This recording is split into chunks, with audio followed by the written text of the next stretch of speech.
Assalamualaikum warahmatullahi wabarakatuh. Selamat siang. Salam sejahtera untuk kita semua. Pada minggu ini saya akan menceritakan satu buah hasil kajian saya mengenai tren penelitian di bidang pestisida hayati atau biological agent untuk mengendalikan penyakit tumbuhan di Indonesia. Jadi saya lihat beberapa dari teman-teman memiliki minat untuk melakukan penelitian mengenai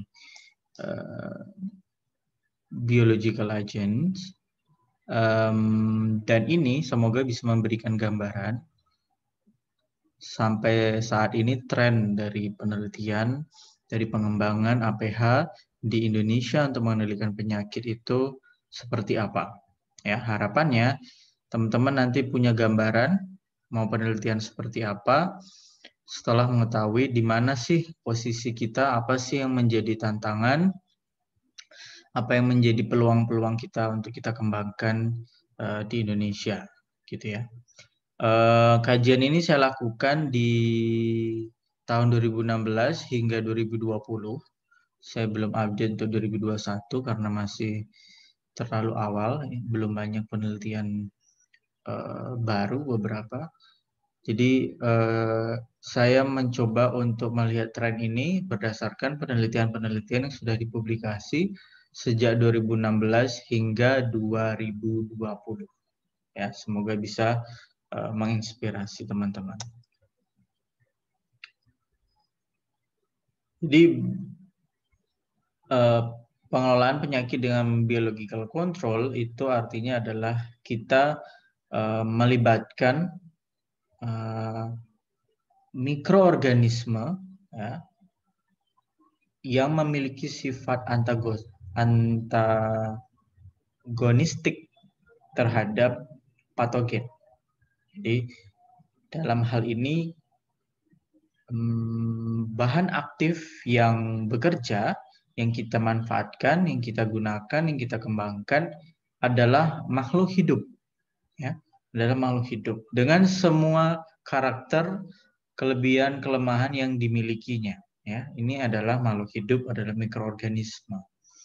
Maka karakternya, sifatnya lain dengan saat kita melakukan pengembangan, pengendalian dengan bahan kimia, ya, karena bahan aktifnya adalah senyawa kimia.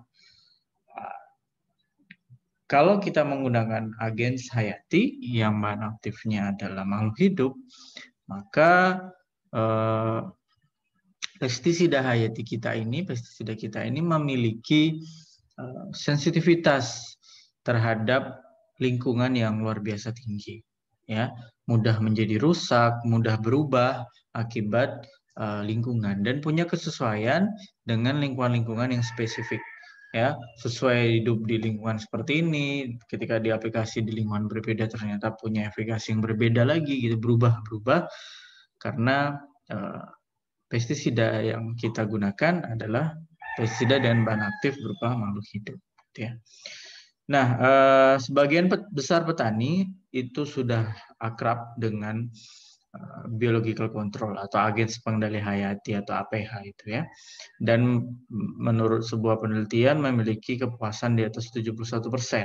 Jadi petani akrab dan sebetulnya paham betul bahwa APH ini sangat membantu. Jadi sekarang tugas kita untuk kemudian mengembangkan agen hayati agar betul-betul bisa diaplikasikan oleh petani. Nah, berikut adalah mekanisme, ya, yang dimiliki oleh organisme pengendali hayati atau APH, agen pengendali hayati, untuk melemahkan atau merusak pertumbuhan patogen, ya. Jadi apa saja sih yang dimiliki, mekanismenya seperti apa? Nah, mekanisme ini tidak seluruhnya dimiliki oleh sebuah spesies biological control, ya. Jadi mungkin hanya salah satu Ya, misal Trichoderma. Ya. Trichoderma sebagai sebuah spesies mungkin hanya memiliki salah satu dari mekanisme yang ada di sini.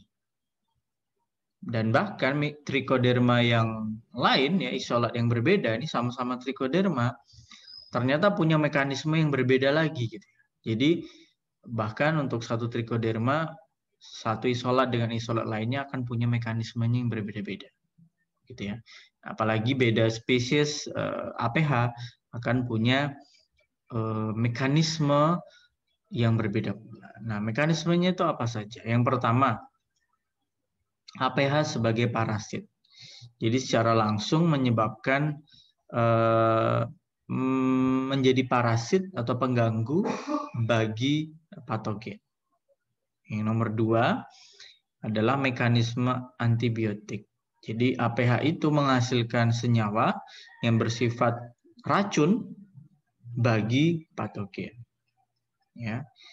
Yang ketiga adalah APH ini menjadi kompetitor atau berkompetisi dengan patogen dalam hal memperebutkan nutrisi dan memperebutkan ruang. Ya. Sehingga kalau kita bicara APH di tanah misalnya, tanahnya sudah dipenuhi oleh APH. Jadi tidak ada cukup ruang untuk patogen berkembang. Atau perakaran atau permukaan akar, ya. Yang lebih dulu ditumbuhi oleh APH sehingga patogen tidak punya cukup ruang untuk tumbuh. Yang keempat adalah enzim. Jadi ini senyawa selain antibiotik yang juga dihasilkan oleh APH yang memiliki sifat dapat merusak sel dari patogen. Yang nomor 5 adalah satu bentuk mekanisme pengendalian tidak langsung. Jadi APH-nya tidak secara langsung merugikan patogen, tetapi APH ini dapat meningkatkan respon pertahanan tanaman terhadap patogen yang ada di sekitarnya. Jadi APH ini apabila diuji dengan patogen, maka APH ini tidak memberikan pengaruh terhadap pertumbuhan patogen. Akan tetapi, ketika APH ini diaplikasikan kepada tanaman, ternyata tanaman ini menjadi lebih tahan terhadap patogen daripada tanaman yang tidak diaplikasi oleh APH. Ya, itu yang nomor 5. Yang nomor 6 adalah juga mekanisme tidak langsung. Jadi APH ini men-trigger tanaman untuk kemudian memproduksi metabolit-metabolit yang mempengaruhi perkecambahan spora patogen. Ya. Dan yang ketujuh adalah mekanisme-mekanisme lain yang mungkin nanti kita temukan di masa yang akan datang. Jadi ada setidaknya 6 mekanisme yang dimiliki oleh APH dalam melakukan pengendalian terhadap patogen. Ada yang langsung, ya, ada yang tidak langsung. Yang langsung itu tadi ada parasit, antibiotik, competition, ya, enzim. Yang tidak langsung ada industri resisten atau menginduksi ketahanan tanaman dan men-trigger tanaman untuk membentuk metabolit yang mempengaruhi perkecambahan spora. Nah, hasil dari kajian saya dengan terhadap penelitian, terhadap publikasi dari tahun 2016 hingga 2020 menghasilkan beberapa hal. Yang pertama adalah tanaman apa yang paling sering ya digunakan dalam penelitian mengenai agens hayati untuk mengendalikan tanaman, gitu ya. Nah, ternyata teman-teman dari sekian banyak hasil penelitian yang saya buka, yang saya baca, ternyata tidak semua penelitian mengenai APH itu melibatkan tanaman. Beberapa tidak melibatkan tanaman. Nah, ini merupakan tanda seberapa lengkap sudah proses penyiapan APH itu. Ya, seperti yang kita tahu teman-teman, bahwa proses penyiapan APH itu dimulai dari laboratorium. Dimulai dari eksplorasi, kemudian melakukan pengujian efikasi skala laboratorium, tidak melibatkan tanaman. Nah, biasanya ini digunakan untuk melakukan seleksi. Ya, misal kita menemukan 100 agens hayati dari lapangan ya. Seperti teman-teman kemarin melakukan isolasi APH dari lapangan ya. Nanti kita menemukan berapa APH nih? Mungkin kita temukan 100 APH. Apakah kemudian kita langsung uji ke lapangan? Itu akan memakan biaya yang besar sekali ya. Apabila kita punya jumlah APH yang banyak. Nah, seleksinya itu dilakukan dari laboratorium. Jadi dari 100 ini kita akan kurangi gitu ya. Kita gunakan satu metode seleksi untuk mencari APH mana yang paling baik dengan metode seleksi yang lebih murah gitu ya. Nah, itulah yang kemudian dilakukan di laboratorium tanpa melibatkan tanaman. Nah, beberapa penelitian yang saya buka itu baru sebatas itu. Ya, baru melakukan seleksi sebatas laboratorium, belum kemudian dilanjutkan ke lapangan. Gitu. Nah, untuk penelitian yang ke lapangan itu sudah melibatkan tanaman apa saja. Gitu. Ini adalah beberapa tanaman yang paling sering terlibat dalam penelitian pengendalian penyakit dengan APH. Ya. Bawang, cabai, jagung. Ya, di sini kita lihat ternyata tanaman pangan seperti padi itu justru tidak banyak, tidak sering muncul dalam penelitian tahun 2016 hingga 2020. Ini jadi tantangan untuk teman-teman jika kemudian akan melakukan penelitian, mungkin teman-teman bisa mengambil sisi untuk tanaman padi ya, karena tidak banyak penelitian yang menggunakan itu. Sedangkan untuk jagung, kacang, kedelai itu udah banyak ya, termasuk kentang dan tomat.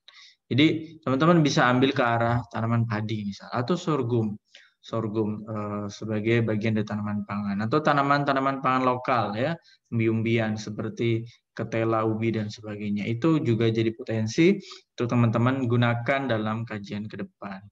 Ya, jika teman-teman sudah melakukan penelitian yang melibatkan tanaman, gitu ya. Tanaman-tanaman hias itu juga belum banyak diteliti APH-nya ya. Menurut apa yang saya buka, walaupun saya tidak membuka 100% penelitian atau publikasi dari 2016 hingga 2020 ya, saya lakukan sampling saja. Nah, setidaknya yang tertangkap oleh saya adalah yang paling sering ya, adalah yang paling sering muncul. Nah, tanaman hias itu juga belum banyak. Teman-teman bisa coba masuk ke ranah sana menggunakan beberapa tanaman hias. Apalagi tanaman biofarmaka. Tanaman biofarmaka juga belum banyak yang mengkaji ya. Itu termasuk dalam hal pengendalian penyakit dengan APH. Ini peluang untuk teman-teman ya. Apalagi tanaman hias, tanaman biofarmaka itu tidak mungkin lakukan pengendalian dengan kimia. Ya biofarmaka lah. Yang kemudian nanti dijadikan tanaman obat misal. Dan tidak mungkin kita melakukan budidaya yang melibatkan pestisida, fungisida, atau bahan kimia sintetik beracun lainnya ya. Maka pengendalian hayati sebetulnya justru penting untuk tanaman-tanaman biofarmaka. Tanaman hias juga sebetulnya seperti itu. Itu untuk tanaman-tanaman semusim. Sedangkan untuk tanaman-tanaman tahunan yang beberapa yang paling sering muncul tuh ada kakao, karet, ya, nilam, gitu ya. Sebetulnya juga ada vanili, kelapa sawit, itu juga. Jadi cuma tidak tertangkap dalam kajian saya ini ya. Nah, itu menjadi tanaman-tanaman yang paling umum untuk digunakan dalam penelitian APH. Nah, sebetulnya kenapa tanaman-tanaman ini yang dipilih ya? Tentu pertama terkait dengan nilai ekonomi dari tanaman ini ya. Tanaman-tanaman ini memang punya nilai ekonomi yang sangat baik. Yang kedua, tanaman ini secara teknis mudah untuk digunakan dalam penelitian. Jadi itulah kenapa tanaman-tanaman ini yang paling banyak dikaji. Gitu ya. Nah, silakan teman-teman yang punya ketertarikan, punya minat di sini bisa menggunakan tanaman-tanaman yang belum banyak digunakan. Berikutnya adalah kalau tadi tanaman apa yang paling sering dipakai, yang ini adalah patogen apa yang paling sering digunakan dalam penelitian pengendalian patogen tanaman dengan APH. Nah, Yang pertama, yang paling sering digunakan itu adalah patogen-patogen tular tanah, terbawa tanah. Ini masuk akal sekali karena patogen-patogen soilborne ini, ya, soilborne pathogen ini adalah patogen yang hidup di tanah, menginfeksi tanaman di dalam tanah, ya, berarti akar, sehingga patogen-patogen ini sulit untuk dikendalikan secara kimia maupun mekanis karena posisinya ada di dalam tanah, ya. Maka yang bisa kita manfaatkan tentu adalah agens hayati yang juga hidup di dalam tanah, yang juga hidup di perakaran tanaman, gitu ya. Maka dia akan bisa masuk hingga di dalam menjangkau patogen. Kalau kita memanfaatkan mekanis, kita butuh cara seperti apa ya untuk kemudian bisa menembus kedalaman tertentu, menemukan patogen di kedalaman tertentu. Begitu juga kimiawi, mau berapa banyak fungisida yang kita tuang gitu ya, pasti dituang, tidak lagi disemprot hingga masuk ke dalam tanah. Maka penggunaan APH, agens pengendali hayati yang hidup di dalam tanah, yang hidup di perakaran, itu jadi salah satu jawaban untuk mengendalikan soilborne pathogen. Karena itu banyaknya patogen yang dipakai, yang paling sering dipakai adalah patogen-patogen yang tular tanah atau soilborne pathogen. Ini beberapa soilborne pathogen yang paling sering muncul. Satu fusarium, ya, fusarium apapun itu sering sekali muncul. Teman-teman juga sudah akrab pasti dengan fusarium, ya. Yang kedua Phytophthora, ya, ada infestans, ada palmivora. Kemudian Plasmodiopora brassicae, Ralstonia solanacearum, Rigidoporus microporus, dan Xanthomonas axonopodis. Itu patogen-patogen tular tanah yang ada di dalam tanah yang paling sering muncul di dalam kajian. Patogen lain apa Pak yang juga bisa dan belum banyak dipakai berarti gitu ya? Masih banyak teman-teman, masih banyak patogen-patogen lain yang misal Rhizoctonia. Rhizoctonia itu ada Rhizoctonia di jagung, di padi, Rhizoctonia di kedelai, ya. Kalau tadi kita ngomongin padi ya, teman-teman bisa pakai padi karena jarang dipakai, kemudian pakai patogennya Rhizoctonia. Ini juga patogen yang tidak mudah untuk dikendalikan. Patogen dalam tanah juga. Walaupun beberapa maksudnya siklus hidupnya tidak selalu dalam tanah. Tidak semua siklus hidupnya di dalam tanah. Kemudian ada Pythium. Pythium ini juga sulit untuk dikendalikan. Saya pernah melakukan pengendalian hayati dengan Pythium. Untuk Pythium itu kita punya banyak koleksi Sola trichoderma, tapi belum satu pun yang bisa mengendalikan Pythium in vitro di laboratorium. Jadi itu juga tantangan Pythium, ya. Selain tadi Rhizoctonia, gitu ya. Itu bisa teman-teman gunakan. Nah, tidak harus patogen tular tanah, tidak harus patogen tular tanah. Beberapa patogen juga ternyata yang tidak tular tanah, patogen-patogen penyebab bercak dan hawar itu juga menjadi sasaran dalam pengendalian APH ya, seperti Helminthosporium, ya, Puccinia, Arasidis Puccinia sorgi itu penyebab penyakit karat daun, atau Backe mosaic virus, ini virus menyebabkan mozaik pada daun. Xanthomonas oryzae, Pathopharoryzae, XOO ini penyebab penyakit hawar daun bakteri pada tanaman padi. Ya. Jadi ini penyakit-penyakit ada di daun ya, tidak di tanah. Ini juga bisa juga dikendalikan dengan APH. Tentu beda ya. Aplikasi APH atau pengembangan APH untuk diaplikasikan di dalam tanah dengan APH yang diaplikasikan di daun tentu beda. Karena tadi saya sampaikan bahwa pestisida hayati atau pestisida hayati ini kan bahan aktifnya dalam makhluk hidup, dan ketika kita aplikasi di daun yang mana daun ini terpapar matahari dan sebagainya, itu tentu perlu penanganan khusus ya. Itu nanti kaitannya dengan formulasi yang akan kita bahas di minggu berikutnya. Bagaimana kita harus menyiapkan formulasi untuk APH yang diaplikasi di daun dan sebagainya. Ya. Jadi tidak hanya APH di dalam tanah, teman-teman, tapi juga APH-APH di atas permukaan tanah. Patogen-patogen tidak hanya dengan tular tanah, tapi juga patogen yang ada di atas permukaan tanah itu juga penting untuk jadi sasaran dalam pengendalian hayati. Nah, sudah tanamannya, sudah. Kemudian patogennya, ini tadi rangkuman dari patogennya, ada Alternaria pori di bawang merah, bakteri penyebab hawar daun di bawang merah, ada Biopolaris maedis di jagung. Ini beberapa yang juga muncul. Cholecdotrichum capsicum, penyebab antraknus pada cabai, Fusarium juga menyebabkan layu pada cabai, jagung, Helminthosporium pada jagung menyebabkan bercak pada jagung. Hawar daun jagung. Ada Phytophthora infestans itu pada kentang, Phytophthora palmivora pada kakao dan sebagainya ya. Tadi yang kita sampaikan. Nah, setelah kita bicara tentang tanaman apa yang paling sering digunakan, apa yang tidak sering muncul, patogen apa, kemudian sekarang kita bahas tentang biological agent apa. Sorry, ini ada kekeliruan ketik.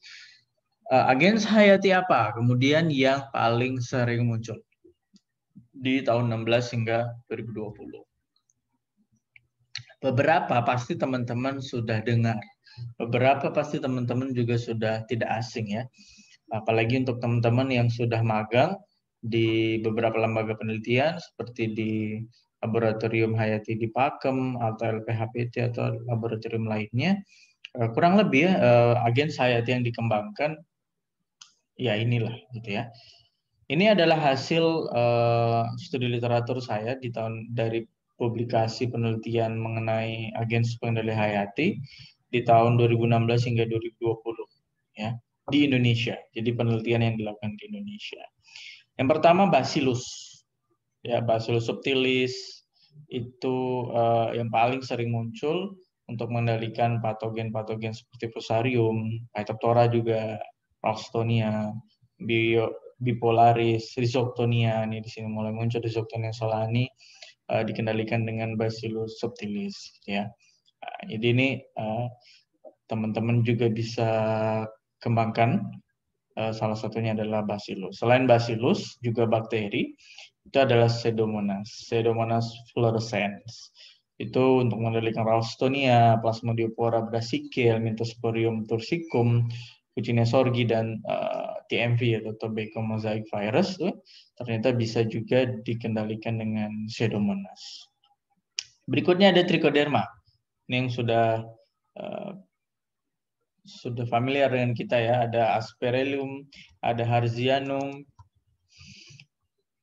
ada Viridae, ya, beberapa Trichoderma yang saya temukan untuk mengendalikan banyak patogen juga, Phytophthora termasuk Fusarium, Puccinia, Ralstonia, dan sebagainya. Ini Puccinia kan berarti ada di daun ya, jadi tidak semua yang berada di dalam tanah saja, tapi beberapa juga di permukaan, di atas permukaan tanah, seperti di daun. Yang lain ada Penibacillus dan sebagainya. Yang kita punya di lab apa Pak? Yang kita punya di lab sekarang kita coba untuk menghimpun itu satu Trichoderma. Jadi prioritas kita di tahun ini adalah Trichoderma. Kita perbanyak isolat Trichoderma.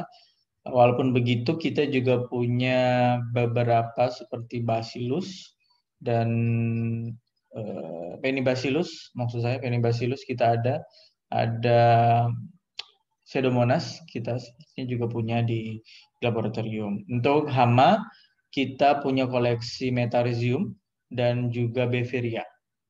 Ya, sepertinya yang koleksinya cepat berkembang itu yang Beveria. Kita punya beberapa isolat Beveria sekarang di laboratorium, gitu ya. Nah, teman-teman, ini beberapa biological agent yang paling sering digunakan dalam penelitian di akhir-akhir ini. Gitu ya. Nah, sebuah pertanyaan muncul tahun lalu sebetulnya, ya. Ketika saya diskusi tentang ini dengan mahasiswa Pesida Hayati di tahun sebelumnya, sebuah diskusi muncul mengenai kenapa setelah sekian lama penelitian, kenapa APH yang dikembangkan itu saja. Bacillus, Pseudomonas, Trichoderma, ini Bacillus gitu ya. Sebetulnya ada yang lain, ada Gliocladium juga, sebenarnya juga ada yang lain. Pertanyaannya kenapa itu aja? Gitu ya. Kenapa kok nggak muncul nama-nama baru, nama-nama agens pengendali hayati baru yang mewarnai gitu ya pengembangan APH di tempat kita gitu ya. Diskusi itu muncul dan menghasilkan banyak sekali hasil yang cukup baik gitu ya, yang mau saya share ke teman-teman juga. Pertama, mengembangkan biological agent itu tidak hanya tentang efikasi, teman-teman. Tidak hanya tentang mana yang dapat mengendalikan penyakit dengan baik. Tapi juga harus bisa menemukan agen hayati yang juga mudah untuk dikembangkan, ya, mudah untuk diperbanyak, mudah untuk diproduksi, dan juga mudah untuk digunakan. Nah, itu juga jadi dasar. Jadi mungkin saja muncul beberapa agen hayati baru, tapi secara teknis sulit untuk dikembangkan dan sulit untuk diperbanyak dan sulit untuk digunakan. Maka kemudian tidak jadi tren. Gitu ya. Beberapa yang tadi kita temukan itu kan memang secara teknis sangat mudah sekali untuk diperbanyak dan digunakan, gitu ya. Dan secara efikasi tentu beragam, gitu ya. Nah, teman-teman jangan sampai keliru bahwa tidak semua trichoderma kemudian punya efikasi baik. Tidak semua Pseudomonas, tidak semua Bacillus itu punya efikasi baik. Kita kenal dia sebagai agen hayati, dapat mengendalikan penyakit, tapi tidak kemudian akan selalu baik. Enggak ya. Jadi tergantung isolat yang kita miliki. Contoh, kita punya saat kita punya 5 trichoderma isolate. Jadi di lab itu saat masih punya 5 trichoderma, itu saya uji 5 trichoderma itu ke tanaman jagung. Dan 5-5-nya punya respon beda-beda. Tidak semuanya kemudian menghasilkan hasil yang baik. Ya, yang saya catat hanya ada 2 dari 5 yang punya hasil baik. Jadi tidak kemudian semua trichoderma berarti adalah pengendali yang baik, nggak bisa begitu. Itu perlu kita uji lagi, namanya uji efikasi. Oke. Nah, mengenai kok tidak ada jenis yang baru. Nah, kalau dipikir-pikir tidak kemudian menemukan jenis yang baru itu penting sih sebenarnya, teman-teman. Nggak harus kita selalu menemukan spesies baru, spesies agens pengendali hayati baru. Tidak selalu penting arahnya ke sana, ya. Yang penting adalah apa yang ada, jenis apa yang kita kenali itu bisa kita kembangkan, ya kan? Teman-teman kemarin mencoba isolasi trichoderma, ya. Tapi yang muncul macam-macam, ya kan? Teman-teman yang melakukan pengamatan, yang tidak pengamatan tanya ke teman yang isolasi dan melakukan pengamatan. Yang tumbuh nggak hanya trichoderma, ada yang lain. Pertanyaannya kan kemudian yang lain itu kenapa nggak kita uji juga aja, Pak? Siapa tahu jenis baru yang juga baik. Gitu. Nah, tentu itu juga ide yang bagus, tapi kita jadinya butuh sumber daya yang lebih. Karena ada berapa spesies dong yang teman-teman temukan. Jangan-jangan bisa lebih dari 10. Kalau mencoba semua jenis itu, kok kita akan butuh waktu yang lebih, kita akan butuh sumber daya yang lebih, ya. Sementara kita dibatasi dengan waktu, punya sumber daya yang terbatas, gitu. Ya sudahlah, kita coba saja isolasi fokus pada trichoderma. Nanti trichoderma yang muncul, itulah kita maksimalkan bagaimana dia bisa punya efikasi yang tinggi. Ya, kita seleksi mana yang paling tinggi. Yang paling tinggi ada 2, Pak, tapi itu paling tinggi tapi juga nggak yang bagus banget dalam melakukan pengendalian, gitu ya. Ya gimana caranya yang 2 itu bisa kita tingkatkan efikasinya. Kita punyanya itu kok, punyanya cuma 2 itu. Gimana caranya yang 2 itu efikasinya semakin bisa kita tingkatkan. Ya. Jadi efikasi trichoderma kemudian juga bukan harga mati. Ini isolat saya punya 100 isolat, yang terbaik itu isolat nomor 2 misalnya, ya, dengan efikasi menghambat hingga 70%. Tidak akan selamanya dia 70%. Itu tergantung kemudian teman-teman, bagaimana teman-teman bisa membuat formulasi bagi trichoderma isolat nomor 2 ini sehingga dia punya efikasi lebih. Bisa, Pak, efikasinya lebih dari 70%, bisa. Ya, tinggal bagaimana Anda dapat memformulasinya dengan baik. Bagaimana Anda bisa menjaga isolat ini agar tetap punya efikasi yang baik. Bahkan 70% itu bisa berkurang suatu saat apabila teman-teman terlalu lama menyimpannya di laboratorium. Jadi apa yang ada kita maksimalkan. Nah, menariknya dari apa yang saya temukan, dari literatur yang saya baca ini, ketika saya melakukan kajian ini, ternyata tidak semua hasil penelitian menyampaikan, mengatakan bahwa APH ini mengendalikan penyakit dengan baik. Jadi tidak semua, saya lupa ada beberapa penelitian yang saya buka, tidak semua kemudian di hasil pembahasannya, di kesimpulannya bilang bahwa oh ini mengendalikan dengan baik. Enggak. Beberapa justru hasilnya mengecewakan. Bukan penelitiannya yang mengecewakan ya, tapi penelitiannya berjalan baik dan menunjukkan bahwa isolat yang digunakan tidak dapat mengendalikan dengan baik. Ya. Beberapa menyebutkan punya potensi gitu. Ya, meski potensi itu samar kalau menurut saya. Ya. Hasilnya tidak mengendalikan, tetapi secara statistik adalah potensinya. Dan hanya sedikit sekali yang kemudian secara berani menyampaikan, ya, agen Hayati yang saya uji dapat mengendalikan dengan baik. Ya. Nah, kenapa kemudian seperti itu, Pak? Bagaimana jika ketika teman-teman nanti penelitian ternyata hasilnya tidak memuaskan, agen Hayatinya tidak dapat mengendalikan dengan baik. Nah, teman-teman, kita punya banyak peluang untuk meningkatkan efikasi APH itu sebetulnya dari formulasi. Ya, kita bahas itu minggu depan.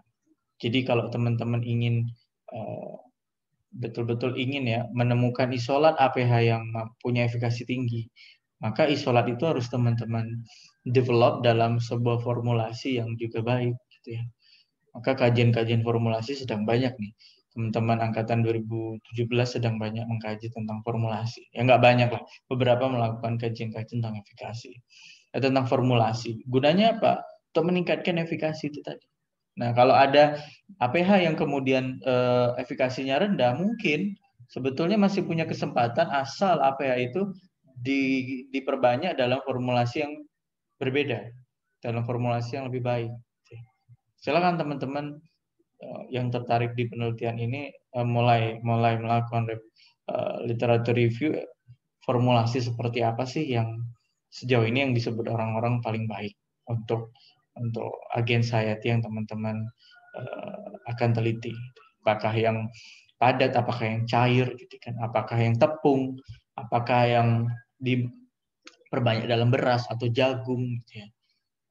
Apakah yang kemudian ditambahkan bahan organik tertentu. Gitu. Nah, silakan teman-teman cari penelitian ke arah sana. Nah, yang kedua, sebetulnya secara alami, teman-teman, agens pengendali hayati itu sulit untuk bisa mengendalikan penyakit jika bekerja sendirian. Ya, jadi sebagai satu individu, satu spesies sendiri, itu nggak bisa. Misal Trichoderma herzianum, teman-teman gunakan hanya Trichoderma herzianum untuk mengendalikan satu penyakit di padi, misalnya, mengendalikan rhizoctonia di padi, gitu misalnya. Itu peluangnya untuk berhasil sebetulnya agak berat. Apalagi kalau kemudian kita bicara tentang efikasinya di lapangan. Di lapangan langsung. Dengan semua hal yang ada di lapangan. Apa aja yang ada di lapangan, teman-teman? Yang ada di lapangan ada cuaca. Ada hujan. Ya, tanahnya terendam. Ada suhu udara tinggi. Ada sinar matahari. Apakah itu semua mempengaruhi APH? Trichoderma herzianum yang kita aplikasi? Jelas. Itu akan mempengaruhi. Belum lagi kalau beda tempat. Jenis tanahnya lain. Varietas padinya beda. Itu akan punya pengaruh. Ya, rhizoctonianya beda isolatnya. Ya, jenis rhizoctonia yang tumbuh di sawah ini beda dengan sawah yang lainnya. Itu akan mempengaruhi efikasi dari Trichoderma harzianum yang kita gunakan gitu. Maka akan berat sekali untuk Trichoderma harzianum ini menjadi antagonis bagi rhizoctonia di tanaman padi. Belum lagi ada yang namanya native species. Jadi jenis-jenis mikroorganisme asli situ, penduduk asli yang ada di tanah situ. Ya tentu akan kompetisi juga dengan Trichoderma harzianum yang kita aplikasi. Contoh ya, ini contoh Trichoderma harzianum. Hal yang sama berlaku untuk jenis APH yang lain. Ya, ada kompetisi dengan spesies-spesies asli yang ada di sana. Ya, ada pengaruh lingkungan, pengaruh tanaman, fisik, kimiawi, dan sebagainya. Itu semua mempengaruhi. Karena itu sebetulnya teman-teman kita disarankan untuk melakukan pengendalian dengan microbial konsorsium. Konsorsium itu artinya tidak hanya satu spesies yang kita gunakan, tapi lebih dari satu spesies yang kita padukan jadi satu sebagai sebuah konsorsium. Jadi isinya lebih dari satu APH. Nah, dengan begitu disebutkan ini akan lebih efektif dalam melakukan pengendalian. Karena setiap APH-nya nanti, setiap biological agent-nya nanti itu punya karakter beda-beda. Sehingga bisa mengatasi rintangan atau rintangan biologi, tantangan biologi, halangan biologi yang ada di situ. Misal tiba-tiba kemudian di situ ada peningkatan temperatur yang untuk Trichoderma harzianum merugikan. Oh, karena dia di konsorsium, di situ juga ada bacillus, bacillusnya masih tetap survive. Misal ada genangan, genangannya tidak disenangi oleh Trichoderma. Oke, masih bisa ada di situ Pseudomonas misalnya yang masih bisa bertahan di dalam genangan gitu. Jadi satu sama lain akhirnya saling mengkuatkan. Jadi ini konsorsium. Jadi gotong royong gitu ya. Jangan cuma berjuang sendiri teman-teman, tapi juga dalam satu kesatuan bersama-sama. Kan begitu ya.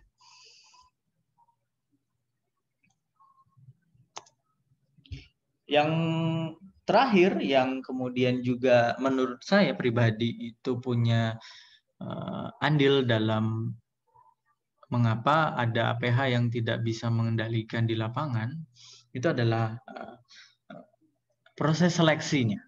Jadi banyak yang menyebutkan gini teman-teman. Jadi APH itu diuji di lab bagus, ya, tapi begitu ke lapangan KO, ya, begitu ke lapangan KO. Itu bisa karena pertama tadi ya pengaruh-pengaruh lingkungan. Karena itu ada satu saran yang bisa dipakai kalau teman-teman mau melakukan aplikasi APH di satu tempat, maka akan lebih baik jika teman-teman eksplorasi APH dari tempat itu. Misal kita punya kebun tebu di Lampung gitu ya, kita mau lakukan aplikasi APH, ya cari APH-nya dari kebun tebu kita di Lampung itu. Karena kalau kita pakai APH dari lab misalnya koleksi yang ternyata dia diambil dari daun apa kemarin teman-teman isolasi dari daun nangka gitu ya.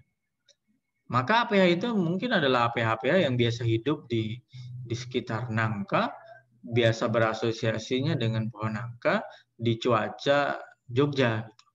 Ketika dibawa ke Lampung dengan cuaca Lampung tidak sesuai gitu ya. Maka yang terjadi adalah efikasinya rendah gitu. Nah, jadi akan lebih baik kalau teman-teman ambil dari tempat itu. Kedua, ini kita bicara tentang seleksi.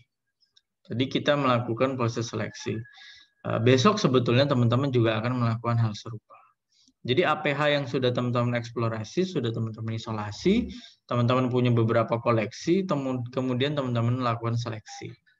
Nah, seleksi itu pertama biasanya adalah seleksi dual culture, seperti yang ada pada foto ini. Jadi APH-nya ditumbuhkan satu cawan dengan patogen. Bisa nggak patogen ini nanti terhambat pertumbuhannya karena ada APH di situ? Bisa ya kan? Lihat beberapa foto ini kan, teman-teman lihat ya. Yang foto A misalnya ya, foto A itu kan yang di kanan kirinya itu ada bakteri agens hayati ya, yang ternyata menghambat pertumbuhan jamur patogen yang ada di tengahnya. Ya, ini model seleksi. Berarti apa nih? Oh, berarti untuk APH-APH yang seperti A ini akan kita uji ke lapangan, gitu kan katanya ya kan. Sedangkan untuk APH-APH yang tidak menunjukkan zona hambat begini, kita buang gitu. Nah, sebetulnya saya sedikit apa ya? Sebaiknya agens hayati yang tidak menunjukkan zona hambat ini tidak kemudian dibuang atau disingkirkan. Kenapa? Karena metode dual culture ini, teman-teman, itu hanya menunjukkan sifat antagonis, yaitu 1 parasit, 2 antibiotik, 3 enzim. Ya, kenapa ada zona hambat? Ya karena agens pengendali hayati itu menghasilkan antibiotik atau enzim yang kemudian menghambat pertumbuhan patogen. Ya, atau kenapa kemudian patogennya tumbuh tapi tidak normal ya karena APH-nya punya sifat parasitik terhadap patogen gitu ya. Nah, hanya sifat 1 2 3 ini teman-teman yang nampak dari dual culture. Sedangkan kita masih punya 3 karakter atau mekanisme antagonis lain. Seperti 1, kompetisi ruang dan nutrisi. Itu nggak nampak teman-teman di sini. Ya, itu nampak jika kita uji ke akar langsung. Jadi bagaimana APH ini mengkolonisasi akar kemudian mencegah patogen untuk mengkoloni akar. Nah, itu harus diuji ke sana. Apalagi yang nomor 2, mengindus ketahanan tanaman. Nggak kelihatan sifat APH yang punya sifat penginduksi ketahanan tanaman di sini. Bisa jadi APH-APH yang tidak menunjukkan zona hambat itu yang tadinya akan dibuang, itu kalau diuji ke tanaman siapa tahu menyebabkan atau meningkatkan peningkatan ketahanan atau menginduksi ketahanan tanaman. Kan kita nggak tahu di situ kan teman-teman.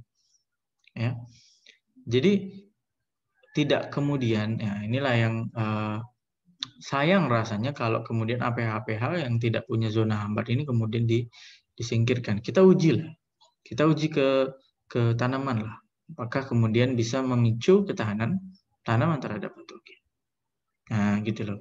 Jadi siapa tahu selama ini peluang kita itu kecil untuk mendapatkan APH yang baik karena kita hanya berfokus pada APH yang punya sifat sebelumnya ini 1 2 3 parasit, antibiotik atau enzim.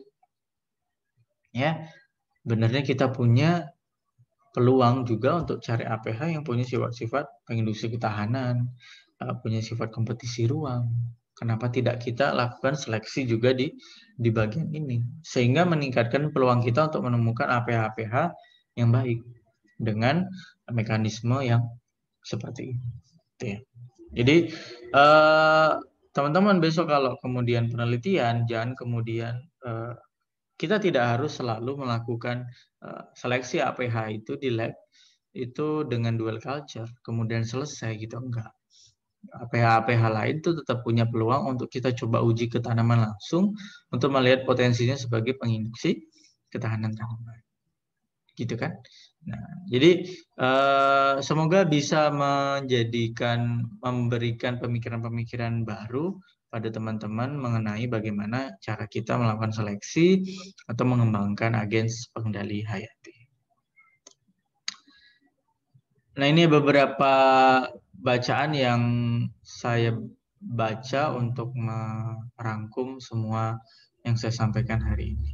Ya, yang belum di sini adalah buku Plant Pathology dari Agrios yang belum saya tulis di sini, itu juga saya gunakan dalam menyiapkan materi hari ini.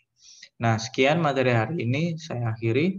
Assalamualaikum warahmatullahi wabarakatuh.